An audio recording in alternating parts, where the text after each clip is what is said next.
never thought I'd be left out in the cold by my own daughter.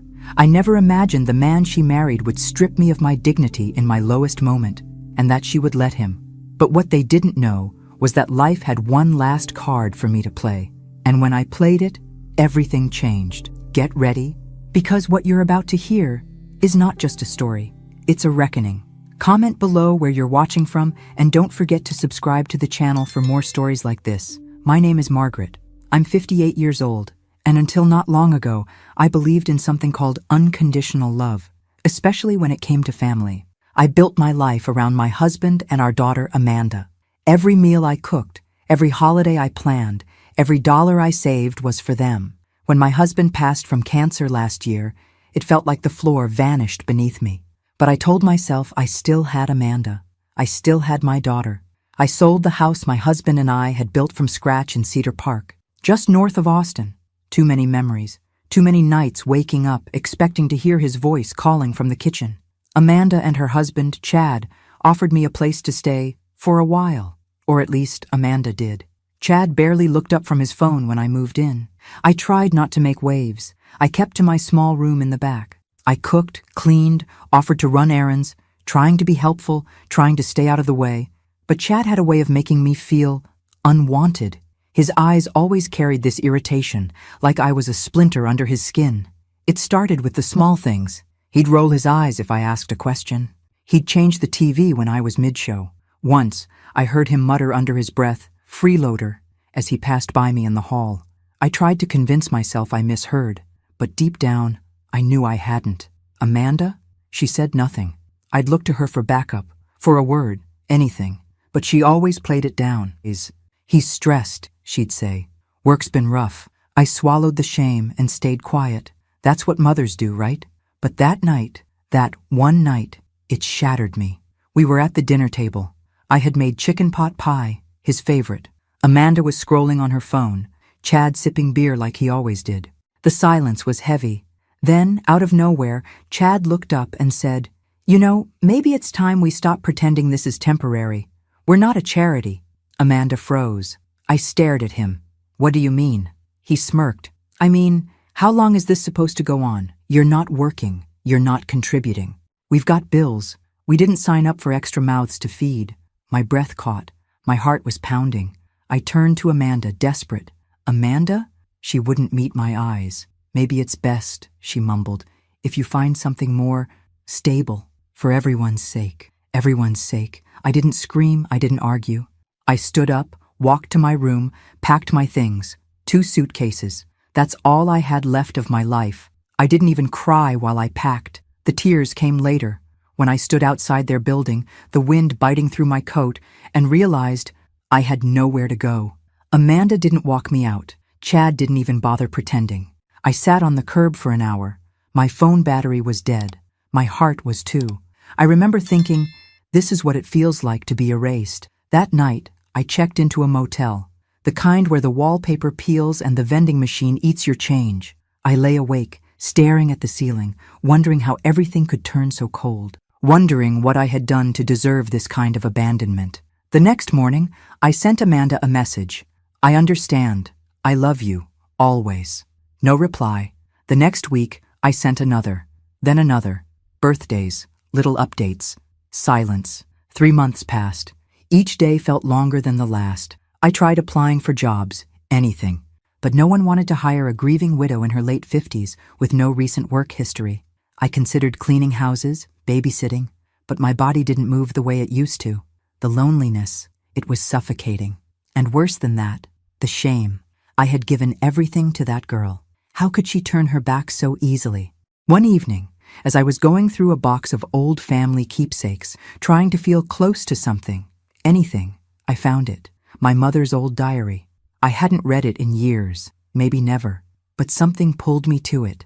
I sat on the edge of the motel bed, turned the pages, and that's when I found it. A name, a truth, a secret that changed everything. I remember the moment clearly. My hands shook. My heart raced, because suddenly, I wasn't just the mother who got kicked out. I was someone else entirely, and for the first time in months, I smiled. They took everything from me, but they had no idea what was coming. After that night, The days blurred into each other like gray watercolors bleeding on a wet canvas. The motel room smelled of stale air and distant cigarettes. The buzzing hum of the vending machine outside my door became a lullaby of defeat.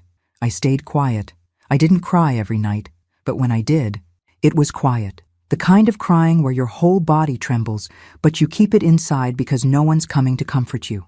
I texted Amanda again on the 4th day. A simple message. I'm okay. Just wanted to know how you are. No reply. I tried again 2 weeks later. Just a heart emoji. Nothing. I told myself she was busy, that she'd come around, that Chad must be twisting things. But as the weeks rolled on, that hope started to rot inside me. My money was thinning. I tried getting part-time work, grocery stores, front desks, even a diner down by the highway, but I was either overqualified or not a good fit, which is just polite code for too old and too tired. One night, I sat on the floor of that room, sorting through the only box I had brought with me that wasn't clothes. It was a dusty memory box from the house, some old photos, a few letters, and tucked at the very bottom, a small, leather-bound book. My mother's diary. It surprised me. I don't remember packing it. I almost put it back, but something about the way the leather felt in my hands made me pause. I lit the old lamp on the side table and opened the first page. Her handwriting hadn't changed from the notes she used to slip into my lunchbox as a kid. Looped, neat, always in ink. At first, it was ordinary stuff. Weather, church, complaints about grocery prices. But then I got to the entry dated June. He came again today, said he wished things were different, that he wished I could be his wife, but he has a family, a business, a name to protect. Margaret will never know. She must never know. I just pray one day she understands how much I loved her, even if she was born out of mistake and desire. I read it twice. Then again, she must never know. My breath caught in my chest. I flipped further, entry after entry, hints, memories, meetings at hotels, small cash payments she tried to refuse but needed desperately. She never named him in full, only initials, HJS. But then, another entry. February. He said he'd made arrangements, that if anything ever happened to him, he'd ensure Margaret had something. A part of what he built. It won't be official, of course. It's too dangerous. But he promised me. A trust, a letter. He said his lawyer, Mr. Goldstein, would know. That name, it hit me like a punch to the stomach. Goldstein. I'd seen it before. It took me 2 days and several online searches from the motel's shared computer, but I found him. Leonard Goldstein, retired estate lawyer, still listed under a private firm in Dallas. I didn't call. I couldn't. My hands trembled too much. Instead, I sent a letter. A real, handwritten letter explaining who I was, who my mother was, and asking, begging, for a conversation. 2 weeks later, I received a call. I remember the way his voice cracked when I mentioned my mother's name. He knew her, not just professionally, personally. I always wondered if you'd reach out someday, he said. There's something you need to see. I took a Greyhound to Dallas the next morning. My suitcase was half packed, just in case he turned out to be some scam artist. But when I walked into that quiet office, filled with old books and even older silence, I knew it was real. He handed me a sealed envelope. Yellowed, fragile. It was from Harold James Sterling, the founder of Sterling Energy, one of the biggest oil firms in Central Texas. A man I'd seen in newspaper clippings all my life. A man with a family, a reputation, a legacy. The letter was addressed to my daughter, Margaret Louise. I couldn't read the whole thing in one go. I cried before the second paragraph. He admitted everything, the affair, the regret, the silent love, and then the promise. In the event of my death, I have insured a portion of my personal assets, untraceable through my estate, are to be delivered to you via Mr. Goldstein. You are my blood. And though I was too much a coward to claim you in life, I claim you now in death. Mr. Goldstein slid a folder across the table. Inside, bank accounts, a modest investment portfolio, ownership papers, titles. The total value? A little over $1 million. I stared at the papers, then at him. This is real? I whispered. He nodded. It's yours. Always was. My heart thundered. Not because of the money, but because for the first time in my life, I felt chosen, seen. I didn't scream or laugh or break down. I just sat there, quiet as a whisper, letting the truth wash over me like a long-awaited rain. That night in my motel room, I didn't sleep. I stared at the ceiling like I had for months, but this time, with a smile creeping onto my face. They thought they discarded me. They thought I was done, but they had no idea. I wasn't broken. I was just getting started. I didn't go back to Austin right away. Something inside me had shifted, permanently. I wasn't just Margaret, the forgotten mother. I was someone new now. Someone who had been lied to her entire life and finally saw the truth. For the first time in months, maybe years, I wasn't drowning in shame. I was breathing in clarity. I stayed in Dallas for a few more days, just walking through neighborhoods, sipping coffee in silence, watching people live their lives. People who hadn't been tossed aside like I had. And for the first time, I didn't envy them. I studied them. I wondered who among them wore smiles that masked heartache, who had been betrayed, who had clawed their way back from being invisible. Leonard Goldstein didn't just give me the inheritance. He gave me time. Time to process. Time to understand what I now held in my hands. It wasn't just wealth. It was power. And I had no idea what to do with it. But grief has a way of becoming fuel when you've been humiliated enough. When I returned to Austin, I didn't go back to the motel. I booked a short-term rental downtown, just off South Congress. Clean, modern, quiet. The kind of place Amanda and Chad would never imagine me affording. I began dressing differently, more polished, more deliberate. Not flashy, just invisible in a new way. The kind of invisible that gets you through doors. I started watching YouTube videos on investing, real estate, contracts. I learned the language of business, not because I wanted to build an empire, but because I wanted to protect myself. I would never be powerless again. That's when I found it.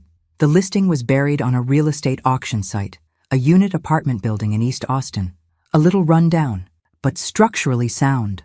The location? The exact complex where Amanda and Chad lived. I sat there, staring at the screen, heart pounding. It was listed as distressed, with the owner defaulting on property taxes. Auction scheduled in 2 weeks. I didn't hesitate. With Mr. Goldstein's help, I created an LLC, an anonymous shell company. I filed the paperwork, transferred the funds, and placed the bid. I wasn't planning revenge. Not exactly. But I was going to take control of the one place they thought they ruled. The auction came and went. I won. Quietly. Legally. Entirely under the radar. And just like that, I owned the building where they lived. Where they kicked me out with 2 suitcases and a hollow excuse. Where they humiliated me in my lowest moment. I remember sitting at my desk, looking at the deed, and whispering aloud, "Let's see how Chad likes paying rent," to a mouth he couldn't feed. A month later, the notification letters were sent out to all tenants. Rents would be reassessed, lease terms reviewed, and for Chad and Amanda, the new amount was triple, not double, triple. Market value plus overdue fees. He must have exploded. I didn't need to see it to know. I could feel the rage from miles away. But it wasn't about money. It was about pride. Chad was a man who needed to feel in control, and I had just pulled the rug out from under him, silently. Amanda tried to call me 2 days after the notice. It was the first time she reached out since the night I left. I let it go to voicemail. "Mom, I don't know if you heard, but something weird's going on. Our rent just shot up, like, a lot. Chad's losing it. I don't know. Can we talk?" I didn't respond. This wasn't about vengeance. This was about gravity. They needed to feel the weight of their choices. I drove by the building once, late at night. Their lights were on. I could see shadows moving behind the curtains. Amanda pacing. Chad yelling, his silhouette unmistakable. I watched them for a minute, then drove away. Part of me felt hollow. Part of me felt vindicated. And part of me still hurt like hell. Because even now, knowing what I knew, holding what I held, I would have given anything to be invited back in. Not to the apartment, but to my daughter's heart. But I knew that wasn't possible. At least not yet. So I stayed silent. And I waited. Because sometimes, the loudest justice is the one that doesn't say a word. And I wasn't finished yet. I didn't realize how much I had changed until I saw Amanda at the grocery store 3 weeks after the rent increase. She didn't see me. I was 2 aisles over, hidden behind a rack of discounted cereal. She looked tired. Not just tired. Worn down. Her hair was tied back sloppily, the way she used to do when she'd been crying. Her cart was half empty, mostly cheap staples, rice, eggs, a few off-brand cans. I should have walked away. I didn't. I followed her through the store at a distance, heart pounding like I was doing something wrong. She paused in front of a small box of mac and cheese, then looked down at her phone. A text from Chad, maybe. Her shoulders sank. She put the box back. That moment broke me.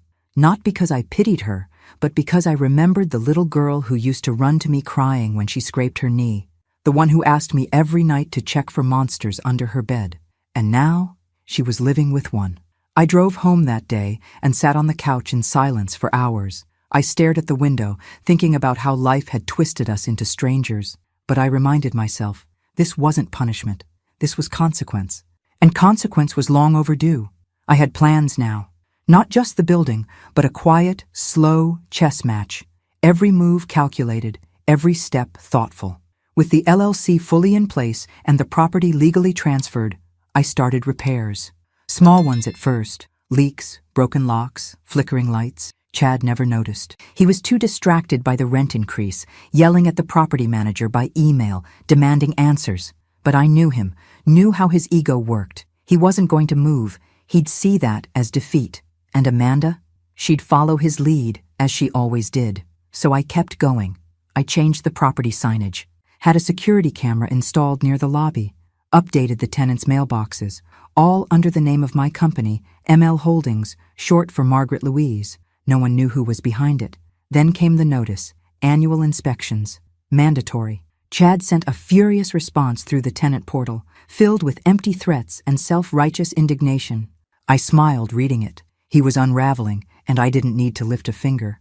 Meanwhile, I was becoming someone I barely recognized. I wore my hair differently now, sharper clothes. I walked with purpose. I started joining small business meetups under a pseudonym, learning the ropes of real estate, building connections. No one asked about my past. They only saw a quiet, composed woman with sharp eyes and cash on hand. The best disguise is the truth you don't say. One morning, I passed Amanda and Chad in the parking lot as I exited a tenant meeting. I kept my sunglasses on, hair tucked into a sleek bun, documents in hand. Amanda barely glanced at me. Chad didn't recognize me at all. Later that night, I sat in my living room, sipping tea, thinking about how strange it felt to walk right past your own child and be invisible. Not because you're weak, but because you're stronger than they remember. They couldn't see me now because they only knew the version of me they used to control. And that woman was gone. The calls from Amanda continued. Soft, hesitant voicemails. Hi, Mom. Just wanted to see if maybe you had time to talk. I know things have been complicated. I didn't return them. Not out of cruelty, but because I needed her to feel the void she created. And every time I felt doubt creep in, I opened my mother's diary. I read those words over and over again. Margaret will never know. She must never know. But I did know now, and with that knowledge came a kind of armor no one could tear through. I was no longer the woman begging to stay under their roof. I was the woman who owned it. I always believed revenge wasn't about getting even. It was about balance. Justice without fire, a correction, not a war. But when I saw the email response from Chad after he received the notice of his rent increase, I'll admit, a small flicker of satisfaction lit inside me. Subject, rent increase? This is absolutely unacceptable. This must be a mistake. Tripling our rent? That's extortion. I demand to speak to whoever owns this dump. We've lived here for 3 years and never been late once. This is robbery. He signed it, Chad D. Harmon, like his name meant something. I read the email 3 times and then forwarded it to my property manager with a simple note. Please respond using Standard Clause C regarding market rate adjustments. No special exceptions. Chad wasn't just angry. He was stunned. His arrogance never made room for the idea that someone could outmaneuver him. He'd become so used to being in control that the idea of answering to a faceless landlord drove him mad. Amanda tried calling me again that same night. The voicemail was different. No pretense. Mom, I know you're not picking up, but I really need to talk to you. Things are rough right now. Chad's upset. He's taking it out on everything. We're trying to figure things out. I miss you. I do. Her voice cracked at the end. For a moment, my fingers hovered over the screen. I could call her back, tell her it would be okay, that I'd fix everything, but I didn't. Because it wasn't okay, and I couldn't keep fixing the messes she helped make. Amanda had let him throw me out like I was nothing more than a bill they couldn't afford. And now that the pressure was on her, she remembered how to dial my number? No, let her sit with the silence a little longer. The next week, I authorized additional upgrades on the property. New exterior paint, hallway lighting, landscaping improvements. Chad's rent wasn't just a punishment. It was funding improvements for the other tenants. That was the irony. Everyone else benefited. He just couldn't see it. He began leaving angry notes under the office door. The water pressure sucks. Trash is piling up. If this is what we're paying for, it's a joke. Every note went unanswered. Amanda stopped leaving messages. She started texting instead. Short ones. Hey, can we talk? I really need you. Then silence again.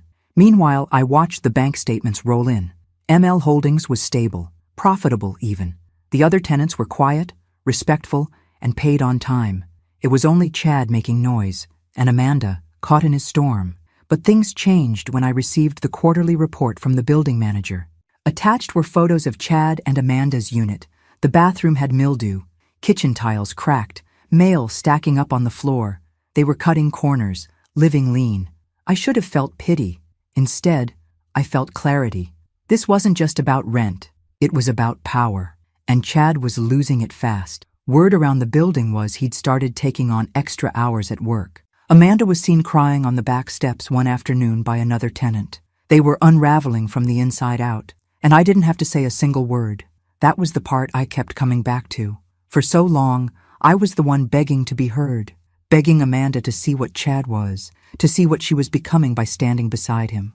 Now, they were choking on their own silence, and I was watching from above, literally. My new apartment overlooked their courtyard, different building, higher floor, safer neighborhood, a view they could never afford. I didn't watch them all the time, just enough to remember that I wasn't crazy, that I hadn't imagined the betrayal, that what they did to me deserved consequences. And yet, despite all that, some nights I still found myself sitting by the window, holding my phone, staring at Amanda's last message. I really need you. The woman inside me, the mother, ached. But the woman I had become? She knew this was only the beginning. I always thought heartbreak came in loud moments, slamming doors, shouted words, public scenes. But the real heartbreak? It's quiet. It comes in the form of a voicemail you don't return, a message left unread, the silence between you and someone who once called you Mommy. The calls from Amanda stopped, the texts slowed, but the damage on her end only seemed to grow. From what I gathered through the building staff, the tension in their apartment had turned into open hostility. Chad was snipping at everyone, refusing maintenance requests, and demanding unnecessary inspections, looking for someone to blame. Amanda, I was told, looked like she hadn't slept in days. I didn't rejoice. I didn't celebrate. This wasn't about watching them suffer. It was about something far more painful.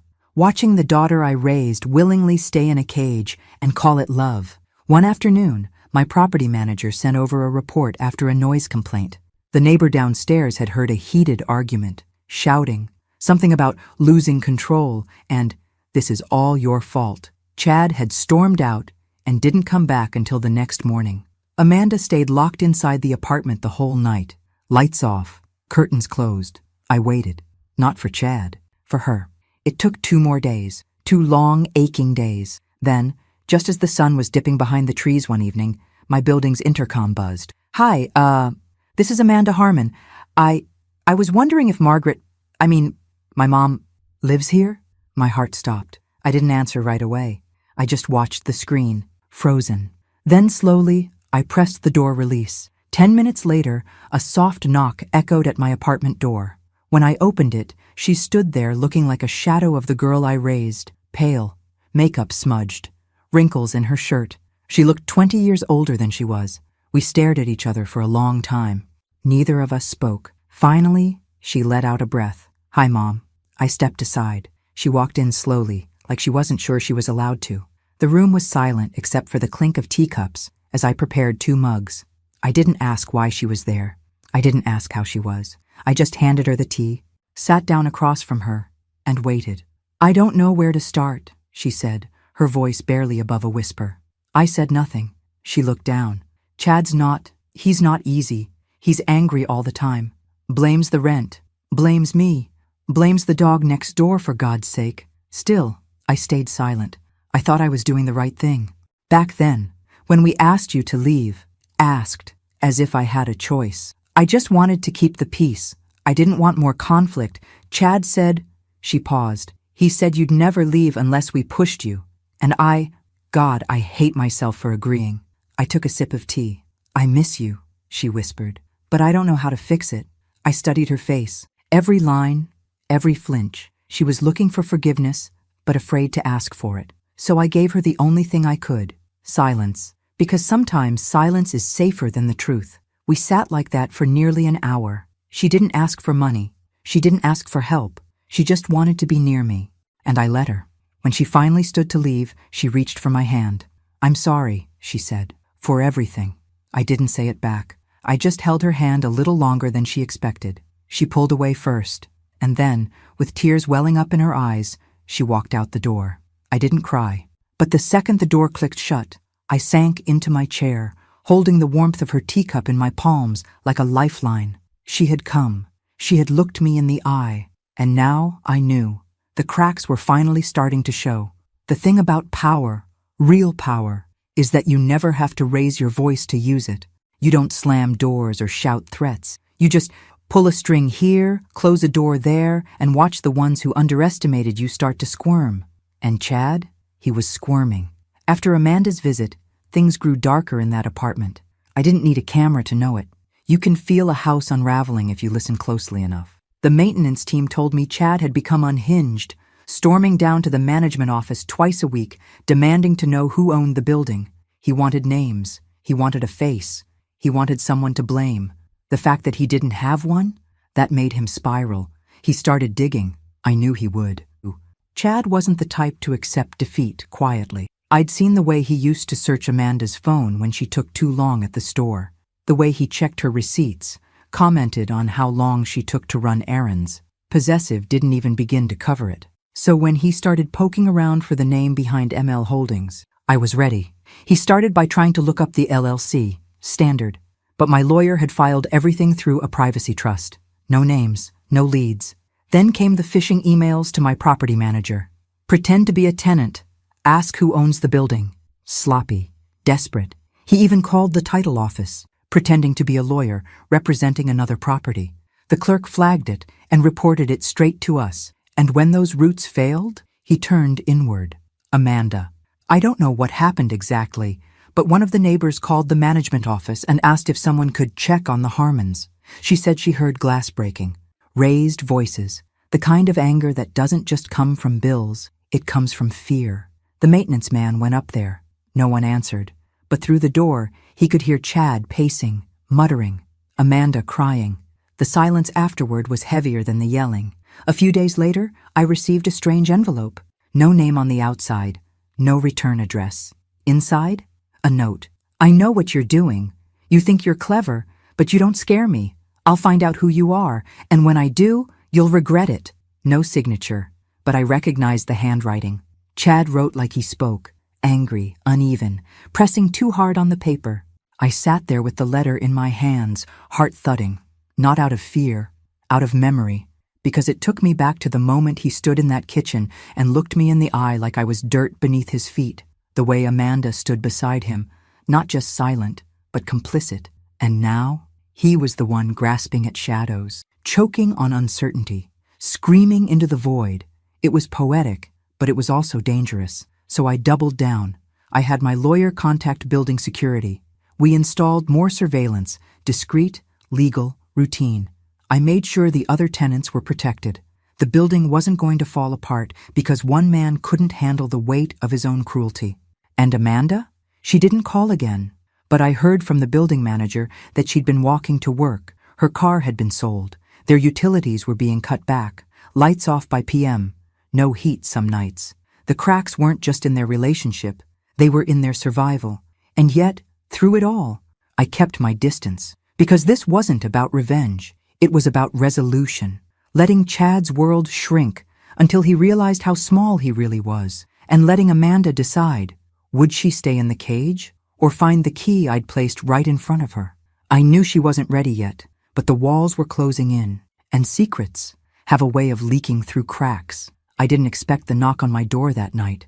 It had been quiet for days. No emails from management, no voicemails from Amanda, no more anonymous threats. Just silence, the kind that feels like a storm crouched in the distance waiting. But when the knock came, soft and slow, something in my chest tightened. I opened the door.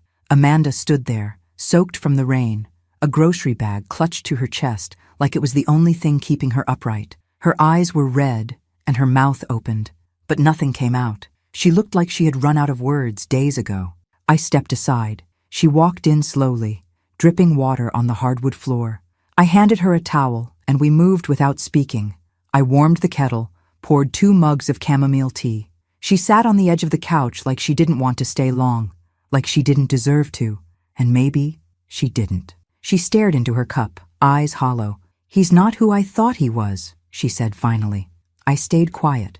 I knew. Part of me always knew, but I told myself it was stress, that he just needed support, that if I was patient, he'd come around. Still, I said nothing. She looked up, her voice trembling. "He thinks someone's targeting us. He's obsessed. He's been going through my phone, my emails. Last week, he followed me to work, said he was making sure I wasn't involved." A shiver ran through her, and not from the cold. "He asked if I was hiding something, if you were hiding something." That caught my breath. She didn't wait for an answer. "I told him I hadn't spoken to you in weeks, that I didn't even know where you were." She paused, but that was a lie. I met her eyes for the first time. "I found your building listed in a security notice, same management company. I figured it out. It wasn't hard." Of course it wasn't. Amanda was smart, always had been. But smart doesn't always mean brave, and now she looked like someone who had finally opened her eyes and hated what she saw. I didn't speak, not yet. "I miss you," she whispered, "but I don't even know how to be around you anymore." My hand tightened around the mug. "You left," she said, voice cracking, "and I let you. I let him push you out." Finally, I spoke. "No, Amanda, you didn't let him. You stood with him." That stopped her cold. She blinked. Her lips parted slightly, like she wanted to deny it, to defend herself, but there was nothing left to defend. I stood up, walked to the window, stared out into the night. "I begged for your voice that night," I said. "Just one word, just one, and you stayed silent." Behind me, I heard her exhale, a quiet, broken sound. "I didn't think it would get this bad," she said. "I thought I could manage him." "You can't manage a man like that," I said softly. "You survive him, or you leave him." She didn't respond. She didn't have to. We sat in silence for a long time. 2 women who shared blood but not trust. Not yet. Maybe never. When she finally stood to leave, she set the mug down carefully, her eyes rimmed with unshed tears. "I don't expect forgiveness," she said. "I just needed to remember what it felt like to be safe." I walked her to the door. She paused, then turned back suddenly and wrapped her arms around me. I didn't return the hug at first, then I did, but gently, cautiously, like someone trying to hold a memory without letting it slip through their fingers. When she pulled back, she didn't say goodbye. She just looked at me one last time and left. And as the door closed behind her, I felt something shift deep in my chest. Not forgiveness, not yet, but the faintest flicker of something that might one day grow into it, if she let it. The invitation went out on a Tuesday morning, quietly, professionally, without fanfare. A tenants' meeting to discuss upcoming building renovations, scheduled in the common room the following week. Mandatory attendance, questions welcome. I knew Chad would be there. I knew he wouldn't be able to resist. He wanted a name, a face, someone to point a finger at. He had no idea he'd be walking right into the hands of the woman he discarded like a broken appliance. The day of the meeting, I arrived early. I wore a charcoal gray blazer and dark jeans. Simple, elegant, unrecognizable. My hair, now in soft waves, brushed my shoulders. I looked nothing like the woman who once begged for a sliver of dignity at Amanda's kitchen table. The common room filled slowly. Tenants trickled in, some curious, others annoyed, most indifferent. And then came Chad. He stormed in with the swagger of a man expecting confrontation, Amanda trailing behind him like a shadow. He didn't look around, didn't notice me. He only saw the property manager at the front and went straight to him. "Where is she?" he demanded. "I want to speak to the person in charge, today." The manager remained calm. "All questions will be addressed during the presentation." Chad scoffed. Amanda looked down at her shoes. I sat near the back, silent. The presentation began. Routine announcements, upgrades, timelines. The new security system, the updated landscaping, the improved insulation, practical changes, smart decisions.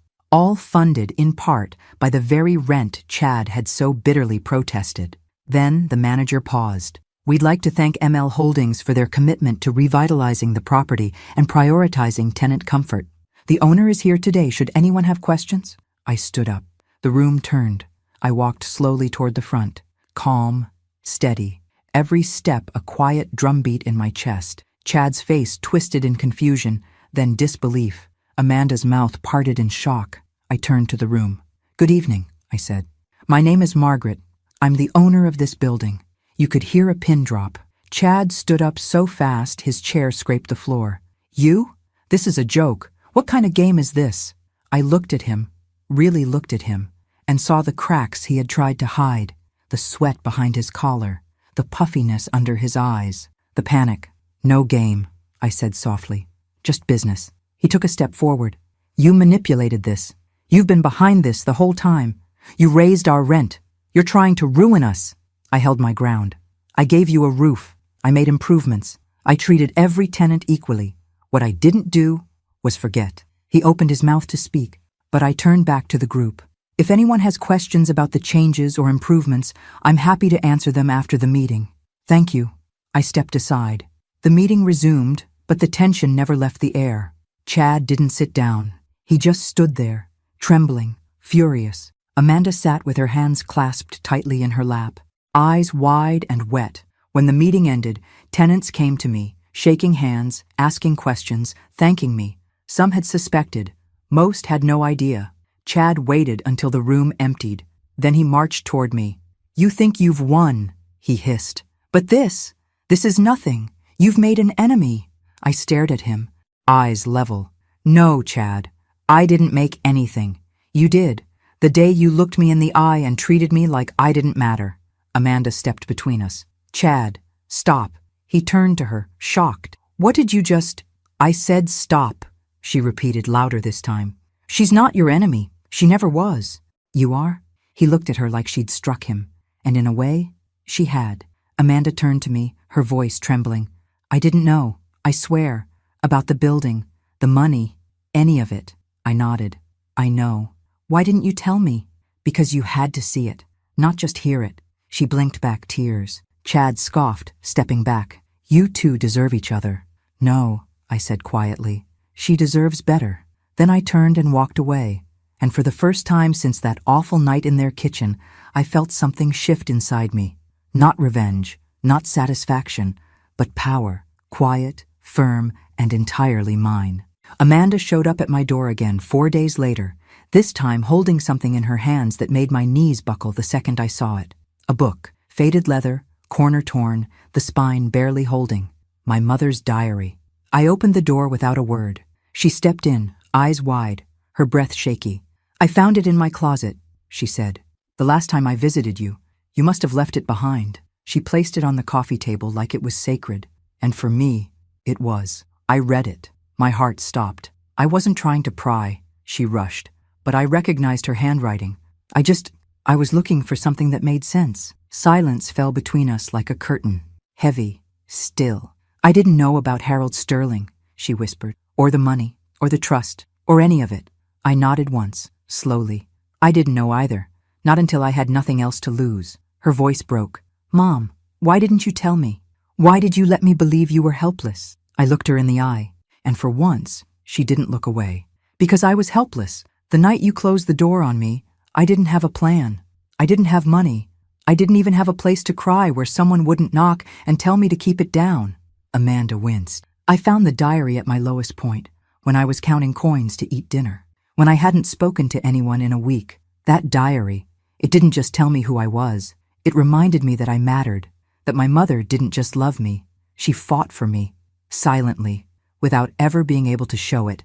Amanda sat down, hands clenched in her lap. I don't know how I became the kind of daughter who could do what I did. I keep asking myself that, over and over. I walked to the window, stared out at the street below, the quiet hum of life passing by.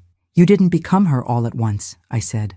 It was small choices, letting things slide, choosing peace over truth, believing love meant loyalty, even when it hurt. She stood and walked toward me. I've left him. The words hit the air like a bomb. He tried to go through my things again, my laptop, my bag. I told him no, that was it. He screamed, packed a bag, and left. Said he'd be back. I changed the locks the next day. I turned to her, stunned. I don't know who I am without him, she admitted, voice trembling. But I'd rather find out than keep disappearing. A silence passed between us, thick with everything we hadn't said. Then she looked down at the diary. You didn't deserve what I did, what we did. I can't fix that, but I want to try. I walked back to her slowly, sat down beside her. I used to dream about hearing those words, I said, but when you say them now, they don't fix the past. They rewrite it. She looked at me confused. I held her hand gently. You see me now. That changes everything. We sat there together for a long time. The kind of silence that doesn't hurt, but heals. The kind that comes after truth has finally had its say. Before Amanda left that night, she paused at the door. You didn't raise me to be weak, she said. I just forgot how strong you were. I smiled softly. No, I said. You didn't forget. You just stopped looking. And now she was seeing everything. Not just who I had become, but who I'd always been. When the email came in from Chad, I almost didn't open it. The subject line alone made my stomach churn. We need to talk. Now. I read it, slowly, carefully, his words sharp, frantic, and dripping with desperation. I know everything. About the building. About the inheritance. About your little secret with Sterling. You think you're clever? You think you can ruin my life and walk away smiling? Let me make something clear. If you don't undo this, I will go to the press. Your name, your mother's affair, everything. Let's see how your precious reputation holds up when everyone knows what kind of family you really come from. I stared at the screen in stunned silence.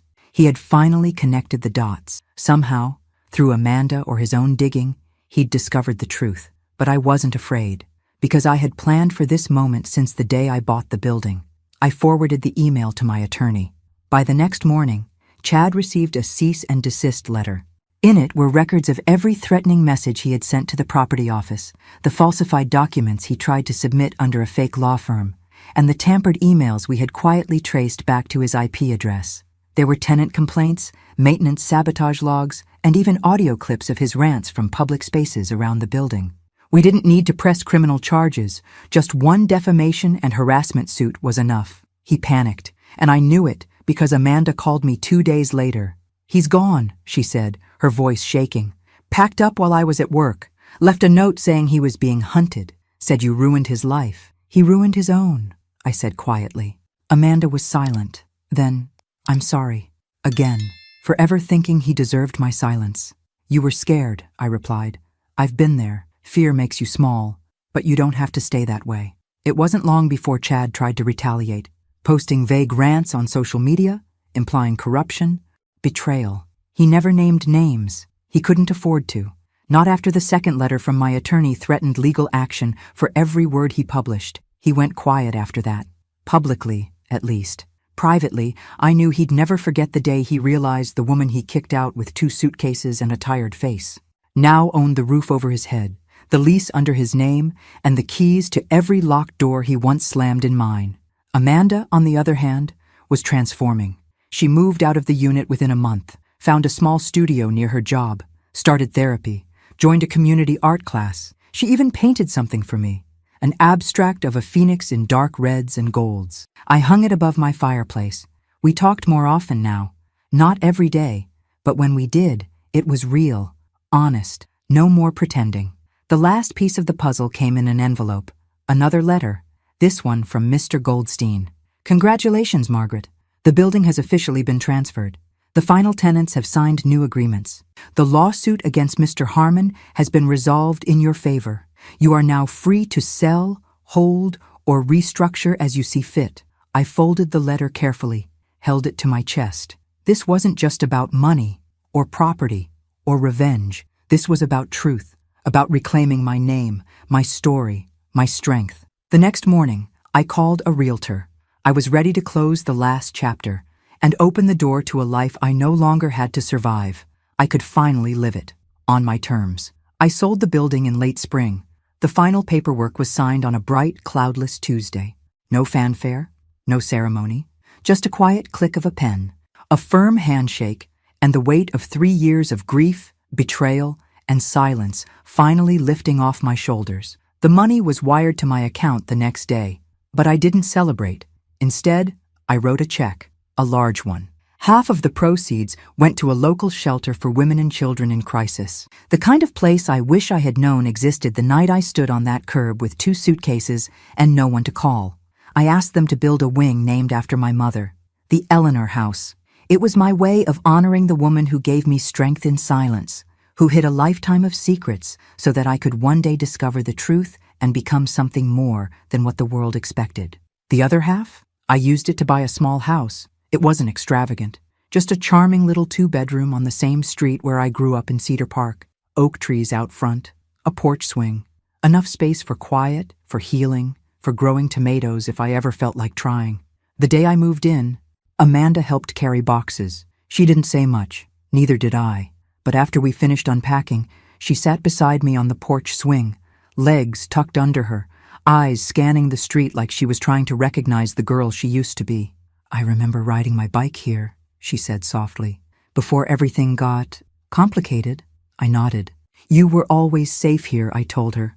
"I forgot how that felt," she whispered. "We didn't talk about Chad. We didn't need to. His chapter had closed without a dramatic ending, just silence. He disappeared into a new city, a new job, probably a new lie, but not before signing a non-disclosure agreement and quietly dropping his threats. The last thing he wanted was another legal battle, or worse, for the world to see the truth about him. He was a ghost now. Amanda stayed for dinner. We made grilled cheese sandwiches and tomato soup like we used to when she was little. She laughed when she burned one side. I laughed when she tried to blame the pan. It was the first real laughter we had shared in years.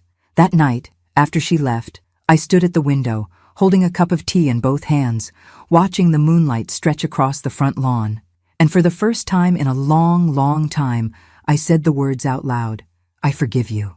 Not to Amanda, to myself. Because that was the hardest part, not rising from the ashes, but learning that I was never the fire they tried to extinguish. I was the spark they underestimated. They taught me that silence was weakness, but I learned how to weaponize it.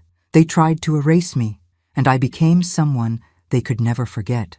I sat down on the couch, opened the diary one last time, and tucked a note inside for Amanda to find someday. You don't need their love to be worthy. You don't need their approval to be strong. You only need the truth, and to never, ever forget who you are. The clock ticked softly in the background.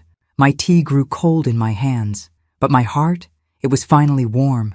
I didn't need to scream.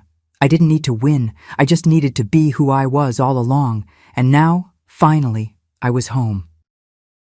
Thanks for listening. Don't forget to subscribe and feel free to share your story in the comments. Your voice matters.